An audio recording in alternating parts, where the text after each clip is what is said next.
ಶಿಕ್ಷಣಕ್ಕೆ ಹೆಚ್ಚು ಆದ್ಯತೆಯನ್ನು ಕೊಡುವ ದೃಷ್ಟಿನಲ್ಲಿ ಶಾಲಾ ಕಾಲೇಜುಗಳ ಮೂಲಭೂತ ಸೌಕರ್ಯಗಳನ್ನು ನೀಡಬೇಕು ಅಂತೇಳಿ ಹಿಂದೆ ನಮ್ಮ ಸರ್ಕಾರ ಇದ್ದಂಥ ಸಂದರ್ಭದಲ್ಲಿ ಶಾಲಾ ಕಾಲೇಜುಗಳಿಗೆ ಕಟ್ಟಡಗಳಿಗೆ ವಿಶೇಷವಾದಂತಹ ಅನುದಾನ, ಶೌಚಾಲಯಗಳ ನಿರ್ಮಾಣ, ಲೈಬ್ರರಿ, ಕಂಪ್ಯೂಟರ್ ವ್ಯವಸ್ಥೆ ಮತ್ತು ಸುಮಾರು 500ಕ್ಕೂ ಹೆಚ್ಚು ಶಿಕ್ಷಕರಿಗೆ ನಮ್ಮ ಕ್ಷೇತ್ರ ವ್ಯಾಪ್ತಿಯಲ್ಲಿ ತರಬೇತಿಯನ್ನು ಕೊಡಿಸುವಂತ ಕೆಲಸ, ಜೊತೆಗೆ ಸ್ಮಾರ್ಟ್ ಕ್ಲಾಸ್ಗಳನ್ನು ಕೊಡುವಂತ ಕೆಲಸ ಕೂಡ ಇವತ್ತು ಮಾಡಿ ಎಲ್ಲ ಸರ್ಕಾರಿ ಪ್ರೌಢಶಾಲೆಗಳಿಗೆ ಸ್ಮಾರ್ಟ್ ಕ್ಲಾಸ್ಗಳನ್ನ, ಪ್ರೊಜೆಕ್ಟರ್ಗಳನ್ನ ನನ್ನ ಅನುದಾನದಲ್ಲಿ ನೀಡಿ ಸಾರ್ವಜನಿಕ ಶಿಕ್ಷಣಕ್ಕೆ ಹೆಚ್ಚು ಆದ್ಯತೆಯನ್ನು ಕೊಡ್ತಕ್ಕಂಥ ಕೆಲಸವನ್ನ ಮಾಡ್ತಾ ಬಂದಿದ್ದೇನೆ. ಬೆಂಗಳೂರು ಗ್ರಾಮಾಂತರ ಲೋಕಸಭಾ ಕ್ಷೇತ್ರದ ವ್ಯಾಪ್ತಿನಲ್ಲಿ, ಅದರಲ್ಲೂ ಕೂಡ ರಾಮನಗರ ಜಿಲ್ಲೆಯಲ್ಲಿ ಜಿಲ್ಲಾ ಕೇಂದ್ರಕ್ಕೆ ಸಿಗಬೇಕಾದಂತ ಕೇಂದ್ರೀಯ ವಿದ್ಯಾಲಯ ಇವತ್ತಿನವರೆಗೂ ಕೂಡ ಸ್ಥಾಪನೆ ಆಗಿರಲಿಲ್ಲ.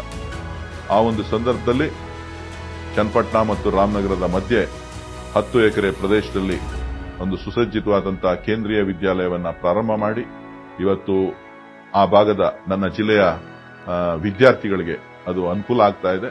ಅದರ ಜೊತೆಗೆ ಇವತ್ತು ಯಶವಂತಪುರ ರೈಲ್ವೆ ಕಾಲೋನಿಯಲ್ಲಿ ಕೂಡ ಮತ್ತೊಂದು ಕೇಂದ್ರೀಯ ವಿದ್ಯಾಲಯವನ್ನ ಮಂಜೂರಾತಿಯನ್ನು ಮಾಡಿಸಿ ಅಲ್ಲೂ ಕೂಡ ಶಾಲೆ ಪ್ರಾರಂಭ ಆಗಿರ್ತಕ್ಕಂಥದ್ದು ಶಿಕ್ಷಣಕ್ಕೆ ಹೆಚ್ಚು ಒತ್ತನ್ನು ಕೊಡತಕ್ಕಂಥ ಒಂದು ಕೆಲಸವನ್ನ ನಾನು ಮಾಡಿದ್ದೇನೆ. ದಿವಂಗತ ರಾಜೀವ್ ಗಾಂಧಿಯವರ ಕನಸಿನ ನವೋದಯ ಶಾಲೆ, ಜಿಲ್ಲೆಗೊಂದು ಶಾಲೆಯನ್ನ ಮಾಡಬೇಕು ಅಂತಕ್ಕಂಥ ಒಂದು ಕಾರ್ಯಕ್ರಮ ಇವತ್ತಿನವರೆಗೂ ಕೂಡ ರಾಮನಗರ ಜಿಲ್ಲೆಗಾಗಿ ಯಾವುದೇ ಶಾಲೆಗಳು ಇರಲಿಲ್ಲ. ಇವತ್ತು 30 ಎಕರೆ ಪ್ರದೇಶದಲ್ಲಿ ನವೋದಯ ಶಾಲೆಯನ್ನ ಕನಕಪುರ ತಾಲೂಕಿನ ಬರಡಹಳ್ಳಿಯಲ್ಲಿ ಈಗಾಗಲೇ ಪ್ರಾರಂಭ ಮಾಡಿದ್ದೇವೆ. ಶಾಲೆ ಸುಮಾರು 5 ವರ್ಷಗಳಿಂದ ಶಾಲಾ ವಿದ್ಯಾರ್ಥಿಗಳಿಗೆ ಅನುಕೂಲ ಆಗಲಿ ಅಂತ ಹೇಳಿ ಇವತ್ತು ನಮ್ಮ DKS ಚಾರಿಟಬಲ್ ಟ್ರಸ್ಟ್ ವತಿಯಿಂದ ಆ ಒಂದು ಕಟ್ಟಡವನ್ನ ಬಾಡಿಗೆಗೆ ಕೊಟ್ಟು ಅದನ್ನು ನಡೆಸುವಂತಹ ಕೆಲಸ ಇವತ್ತು ಸಾರ್ವಜನಿಕವಾಗಿ ಬಡ ಮಕ್ಕಳ ವಿದ್ಯಾಭ್ಯಾಸಕ್ಕೆ ಅನುಕೂಲ ಮಾಡುವಂತಹ ಕೆಲಸ ಮಾಡಿದ್ದೇವೆ. ಕರ್ನಾಟಕದಲ್ಲಿ ಬಹಳ ಪ್ರಚಲಿತವಾಗಿರ್ತಕ್ಕಂಥದ್ದು ಮೊರಾರ್ಜಿ ದೇಸಾಯಿ ವಸತಿ ಶಾಲೆಗಳು. ಇವತ್ತು ನನ್ನ ಕ್ಷೇತ್ರದ ವ್ಯಾಪ್ತಿಯಲ್ಲಿ ಕುಣಗಲ್ ಇರಬಹುದು, ಕನಕಪುರ ಇರಬಹುದು, ರಾಮನಗರ ವಿಧಾನಸಭಾ ಕ್ಷೇತ್ರ ಇರಬಹುದು, ಎಲ್ಲ ಕಡೆ ಒಂದೊಂದು ಮೊರಾರ್ಜಿ ಶಾಲೆಯನ್ನ ಮಂಜೂರಾತಿ ಮಾಡಿಸಿ, ಸ್ಥಳವನ್ನ ಮಂಜೂರಾತಿ ಮಾಡಿಸಿ, ಕಟ್ಟಡಗಳು ಕೂಡ ಪ್ರಾರಂಭ ಆಗಿ ಇವತ್ತು ಈಗಾಗಲೇ ಹೆಚ್ಚು ಪ್ರಚಲಿತವನ್ನ ಪಡೆದಿದೆ. ಮುಂದಿನ ದಿನಗಳಲ್ಲಿ ಶಿಕ್ಷಣಕ್ಕೆ ಹೆಚ್ಚು ಆದ್ಯತೆಯನ್ನು ಕೊಡುವಂತಹ ದೃಷ್ಟಿನಲ್ಲಿ ಪಂಚಾಯಿತಿಗೊಂದು ಶಾಲೆಯನ್ನ ಪ್ರಾರಂಭ ಮಾಡಬೇಕು.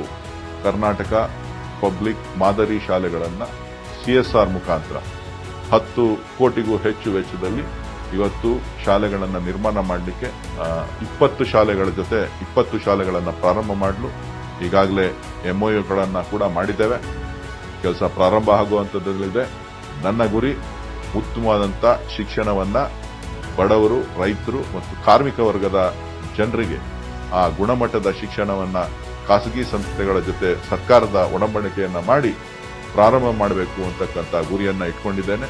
ಮುಂದಿನ ದಿನಗಳಲ್ಲಿ ತಮ್ಮೆಲ್ಲರ ಆಶೀರ್ವಾದದಿಂದ 100 ಕರ್ನಾಟಕ ಮಾದರಿ ಪಬ್ಲಿಕ್ ಶಾಲೆಗಳನ್ನ ಮಾಡತಕ್ಕಂಥ ಗುರಿಯನ್ನ ಹೊಂದಿದ್ದೇನೆ.